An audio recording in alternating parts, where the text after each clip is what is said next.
Alright, shout out. Dos por dos mga kakabsat. Nandito tayo kay Senator Erwin Tulfo. Meron siyang kakatapos lang na interview 1 hour ago. So latest to mga kabsat, no? Blue Ribbon Senate Committee Chair Erwin Tulfo. Full interview. Pakinggan natin. Anong update ni Senator Tulfo? Buha tayo ng update mula sa isa sa mga leader ng isang, paano ba 'yon? Ng Gatchalian Bloc, si Senator Erwin Tulfo na siyang chairman ng Senate Blue Ribbon. Senator Erwin, magandang morning. Si Ka Jerry po ito. Ay, magandang umaga, Ka Jerry. Thank you for inviting me sa iyong programa. Oo, para kasi ang ganda nitong balita, Senator Erwin, na patapos na. Pwede natin sabihin, tapos na talaga itong US-Iran war. Maaaring mag-normalize na ang oil prices at magbalik na sa normal ang takbo ng ekonomiya. Pero ang nagiging problema talaga dito sa atin ay yung politika dyan sa Senado. Ano ba latest? May pasok na raw ho ngayon ang Senado.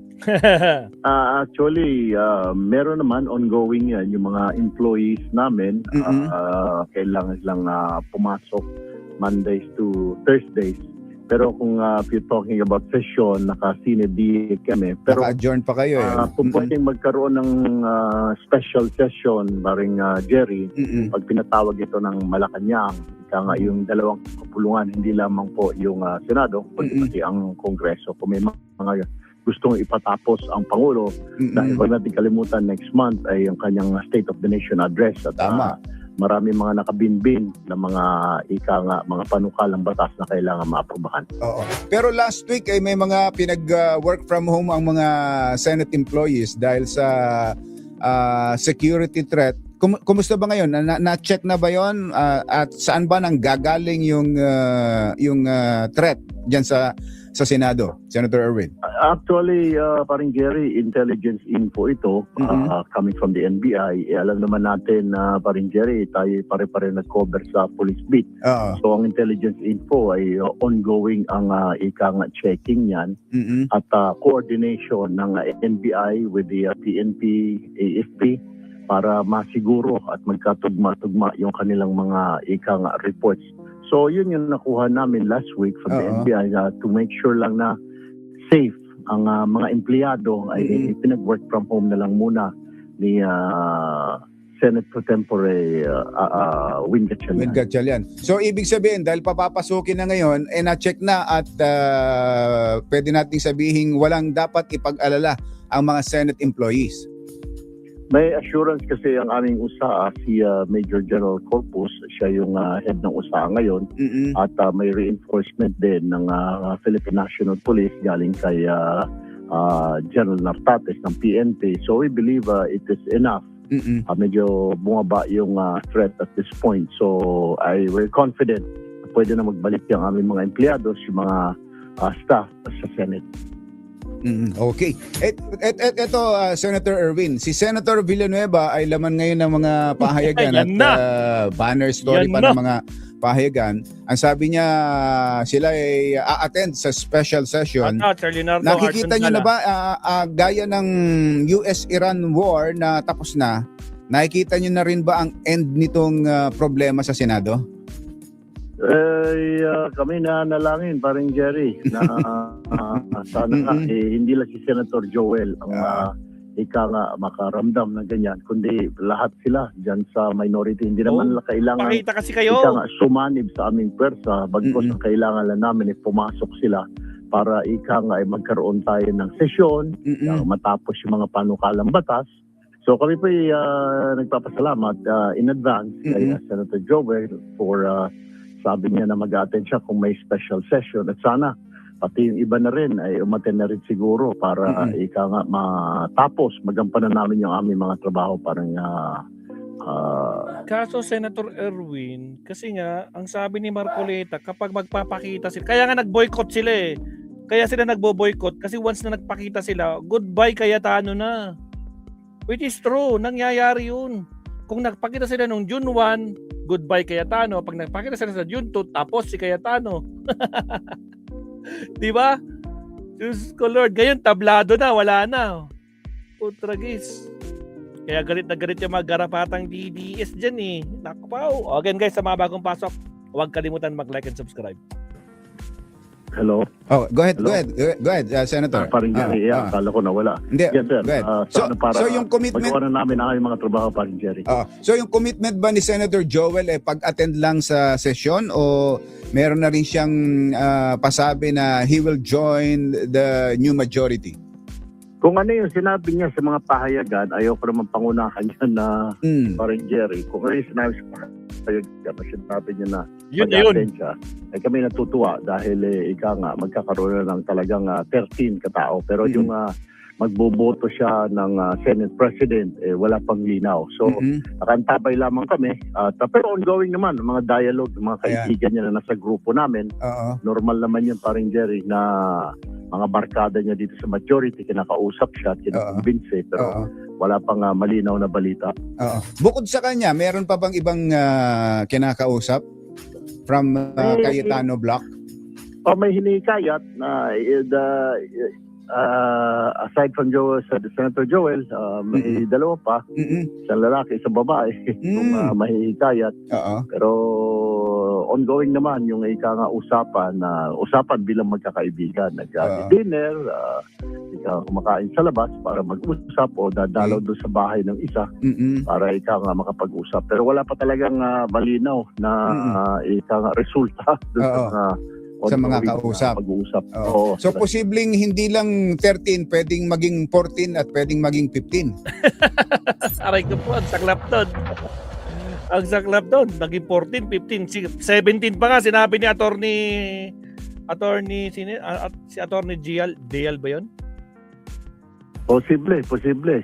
Depende kung mahihikayat. Kasi, alam mo pa rin, Jerry, ito, maski na nag-aaway ng gano'n, magbabarkada eh. Yun nga ang kainaman dyan. Anak yung isa, anak ni Ninong ng ng anak ng isa, yung kumpare, yung isa. Mag-best friend, yung isa, magkaklase nung college. So, nagkikita-kita pero nahiwalay lang dahil nga dito dyan kayo. Pero at the end of the day, nag-uusap naman sila. Paring Jerry, narinig ko sa mga kwentuhan ng mga senior members ng majority na, ano sabi niya yun ng barkada mo? Bumunta ako sa bahay nila, pinakain naman ako, usap-usap kami. Nung nahikayat mo na ba? Hindi pa eh. Hindi pa. Ang problema kasi, sa totoo lang Paring Jerry, yung kabila kasi, hindi nila alam. Meron pa nga dyan talagang hardliner eh. Talagang hindi mo aasahan na... Yun nga itatanong ko sana na merong nakikipag-usap tulad ni Senator Joel at yung binabanggit mong isang lalaki at isang babae. Pero yung iba, talaga bang kahit usap ay ayaw makipag-usap? Meron isa, parang Jerry, may isa na ang gusto nila magtrabaho. Pero dahil nga itong grupo na ito, ang problema niya, baka siya ay talagang mabubugbog ng mga basher, binubugbog na nga si Joel mga troll, mga DDS. Hindi niya alam. Pero yung kanyang pamilya, Senator, binubugbog na si Joel ng mga DDS, no? Si Banat Bay, si Bading, ano pa yung kanina, yung pinanood natin kanina. Diyos ko po, Rudy. At saka hindi lang yun, pati yung iba, pati sila Joey, lahat sila. Yung hindi naliligo, ay Diyos ko Lord, lahat sila galit na galit, gigil na gigil kay Joel. kanyang mga anak, gusto siyang magpumasok na at magtrabaho na as a member of the minority. Wala silang pakialam, pero yung problema nga, napipigilan itong tao, yung backlash ika nga na kanyang tatanggapin pati ng kanyang pamilya. Yun ang problema ng ilan sa kanila. Ito ang iniisip, paano how they go about this. Hindi masyado sila masasaktan, lalo ng kanilang pamilya for attending sa Senate, pumasok ulit sa Senate. Yun ang problema talagang highly politicized at talagang divided ang marami sa atin sa division na nangyari sa Senado. Bagamat may mga nagsasabi na kung sino yung pang-13 o pang-14 o pang-15, para silang kinukonsider nung iba na savior. Meron namang iba na kinukonsider yung pang-13 na Judas. Kaya talagang ang hirap ng sitwasyon. Kaya yun pala inaalala nila, yung magiging bashing na paring matanggap nila. Yun ang naririnig ko doon sa mga kaibigan nila na mga kasamahan namin sa majority. Yan ang problema nila, yung bashing na abutin talagang yung backlash, ika nga, yung hagupit, ika nga, bukod sa tatawagin sila udas, sabihin mga pamilya ng demonyo, etc. kung ano-anong tira nga abutin nila. So, yun ang iniisip-isip nila ngayon. Paano sila, ika nga, makakaiwas sa gano'n. Pero gusto nila talaga magtrabaho. Gusto nilang to reach out. Reach out, hindi ibig sabihin parang Jerry na sasama na sila sa amin. Gusto na magpumasok. Kaya kaso mo, yung grupo nila ayaw pa pumasok. Diba? So, sa halip na pumasok, gusto magkaroon ng mga press conference, mga news briefing rather than pumasok sa Senate. Oo. May napagkasunduan na ba kayong petsa kung anong petsa yung pinakamagandang kung kailan pwedeng ganapin yung special session?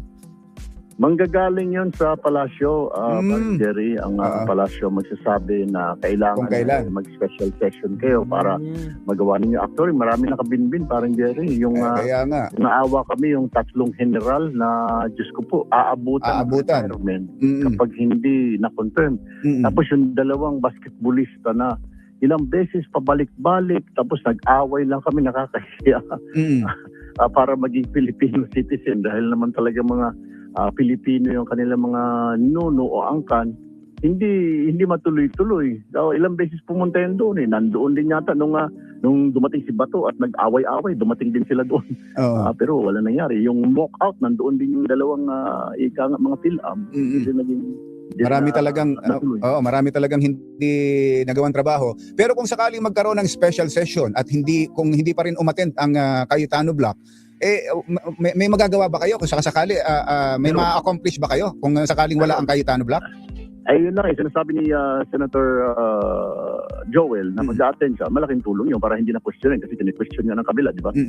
Aminado naman kami na though majority kami 12, pero we cannot elect a Senate President. Kaya acting Senate President, Senate Pro Tempore lang ang aming naihalal dahil nasa batas din naman yung kailangan mag-13. Pero 12, quorum na yun. Pero patuloy na kini-question niya ito ngayon, pero naging president na ito nung since 2008, tapos noong 1949, yung Abilino versus Cuenca, I think 1949, yung sinasabi 12 is a quorum na. So, kaya nagkaroon ng quorum nung huling araw at na-declare position vacant. So, kung mas maganda, kung may darating si Senator Joel, talagang kahit na hindi sila mag-attend, may quorum kasi talagang 13.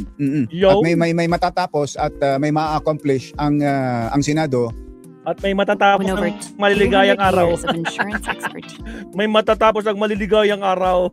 Diyos ko po, Rudy. Sa special session. Exactly. Yun naman talaga ang purpose noon, paring Jerry, na magkaroon ng special session para maraming matapos. Kaya nga yan, nakakahiya naman, kawawa naman. Mag-retiro na lang yung 3 colonel na yun. Para imbis na makatikim pa ng pagiging general, hindi na dahil sa away-away na yan. Yung mga 2 gusto maging mga na gusto maging Filipino citizen. Meron pang isa, paring Jerry, na talaga malapit na, approval na lang, ika nga. Yung hospital detention, I'm sure naririnig mo na yan. Hospital na ayaw kang palabasin pag wala kang pambayad o kahit na anong maibigay sa kanila. Bawal na yun, paring Jerry, pag lumabas itong batas ito, na-aprobahan. Isa yan. Sa naiipit. Naiipit dahil dito sa gulo na ito. Panghuli na lang, Senator Erwin, yung inaabangang impeachment trial kay VP Sara, ito bang problemang ito sa Senado, hindi ba naka-apekto ron? O mamumove ba ang mga dates na sineset, yung time frame para sa trial? Hindi, paring Jerry, tuloy yun sa babalik kami lahat sa July 6. Dahil ito yung unang araw ng impeachment trial. Hindi maapektuhan yun. Dapat nga sana 26 pa sa soro ng Pangulo, pero dahil sa impeachment kami po ay babalik lahat ng July 6. Nakikita nyo ba na merong hindi dadalo ng sadya sa impeachment trial as Senator Judge?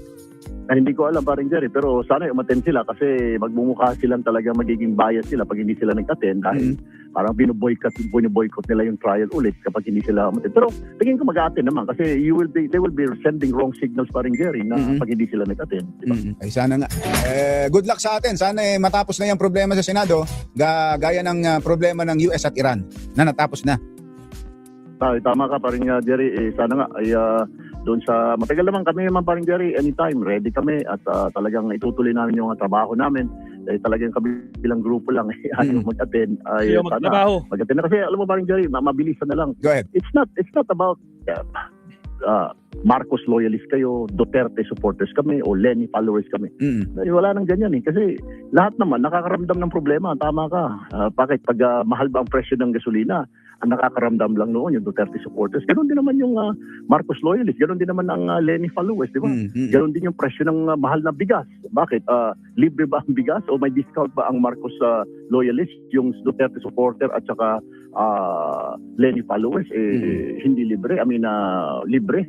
So pare-pareho. Actually, kung anong nararamdaman ng isang grupo, supporter ni Sara, supporter ni Marcos, supporter ni Lenny, o neutral ka, pare-pareho kasi parang nasa isang bahay lang tayo, parang Jerry, isang sasakyan. Pag nasira, na-flat yung gulong, lahat tayo bababa, di ba? Pag na-flat yung gulong ng jeep. So, yung iniisip ng ilan, nagpapasasa kayo dyan sa grupo na yan. Hindi, lahat naman, pati sila sa grupo ni Sara, apektado rin. Grupo ni Lenny, grupo ni Marcos, lahat naman tayo apektado. Bakit? Pag yung problema, lahat naman tayo nakakaramdam, yung mga sweldo, hindi naman magkasya. Bakit yung Marcos supporters ba, napagkakasya nila yung sweldo nila? Ganon din ba yung Sara Duterte supporters o itong Lenny followers? Pare-pareho naman tayo nakakaramdam ng problema eh. Pare-pareho naman ng problema. Tumatama sa bayan natin. Wala namang exempted dito eh. Lahat tayo. Kung Sakol. Marcos ka, Sara ka, o Lenny ka, lahat tayo, o wala kang pakialam, neutral ka, tatamaan ka. Kaya nga, dapat we have to unite. Kami dito sa taas, lahat naman babatas. Huwag nyo nang udyokin yung kabila, udyok pa nila na, hindi, dyan yung kabilang grupo na yan ang grupo ng ganito, ng Marcos. Hindi, dito tayo sa ganitong grupo. Hindi dapat gano'n, parin Jerry. Kasi kawawa din ang tao eh. Hindi kami nakakagawa ng batas. Senator Erwin, salamat sa update at good luck sa atin. Ingat po kayo. Salamat, Senator Erwin Tulfo, sa update ako. Basta ang abangan natin, mabsat within, malay natin, mamayang hapon o kaya bukas, may special session na, darating talaga si Joel. At kung ano man magiging plano ni Joel, wag sana nag-iiyakan yung mga garapata dyan. Alright? O ito, Blue Ribbon daw, may hearing sila bukas, mga absat. Pakinggan natin. Wait lang. Countdown muna tayo, mga kakabsat. Okay, here we go.